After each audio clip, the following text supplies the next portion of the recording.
Hello everyone, কেমন আছো? আশা করছি সবাই ভালো আছো। তো পুজো তো সামনে চলেই এলো, আর আকাশটার অবস্থা দেখেছো কেমন পরিমাণে বৃষ্টিটা হচ্ছে। এটা কিন্তু মহালয়ার দিন।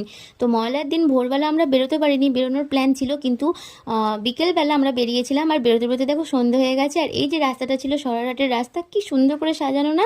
তো চলো মেন কথায় আসি। তো আমরা যাচ্ছিলাম ফলতা নদীতে স্নান করার জন্য। আমরা কোনোদিন নদীতে স্নান করিনি, বিশেষ করে আমি আর মা। বাপি তো করেছে। তো তখন বাজে প্রায় ওই 6:30 7টা মতো। তো আমাদের তখন দেখেছো আস্তে আস্তে নেমে গিয়ে আমরা স্নান করা কমপ্লিট। আমরা এখানে ধূপ মোমবাতি এসব জ্বালছি, মা বলে বলে দিচ্ছিল। তো এটা আর কি মানে পূর্বপুরুষদের উদ্দেশ্যে ধূপ মোমবাতিটা দেওয়া হয়, সেই কারণেই আমরাও দিচ্ছি। আর গঙ্গা স্নান শুনেছি ভালো, বছরে একবার হলেও গঙ্গা স্নান করা দরকার। তো আমার লাইফে এটা ফার্স্ট টাইম গঙ্গা স্নান। এই বছরটা মানে আমার খুব মেমোরেবল হয়ে থাকবে। মহালয়ার দিন সন্ধ্যেবেলা সত্যি আমরা দারুণ এনজয় করেছি। এসে 3 জনে মিলে আমরা গিয়েছিলাম, কিন্তু 4 জন, সাথে ছিল টোটো আর টোটোর কাকুটা। তো উনি তো স্নান করেনি, আমরা করেছি। তো স্নান করে উঠে আমাদের না খুব ঠান্ডা লাগছিল, তাই এখানে আমরা একটু চা খেয়ে নিচ্ছিলাম সবাই মিলে। এখানে আবার পদ্মার ইলিশ বিক্রি হয় দেখছিল।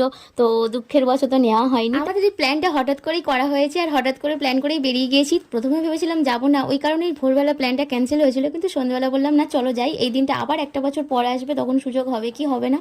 উফ, রাস্তার লাইটিংগুলো দেখো, পুরো পুজো পুজো ভাইবস। পুজো আসছে বলে মনেই হচ্ছে। যাওয়ার সময় না এতটা দেখতে পাইনি, এত মুষলধারে বৃষ্টিটা হচ্ছিল। তো আমাদের টোটো থেকে তো সব কিছু দেখাই যায়নি, বৃষ্টির মধ্যে যাচ্ছিলাম, কিন্তু একটা আলাদা অন্যরকম আনন্দ ছিল। কিন্তু আসার সময় আমরা দারুণ এনজয় করেছি। আমার শরীরটা হয়তো একটু খারাপ ছিল, কিন্তু তাও সাডেন প্ল্যান করে আমরা দারুণ এনজয় করেছি 3 জনে।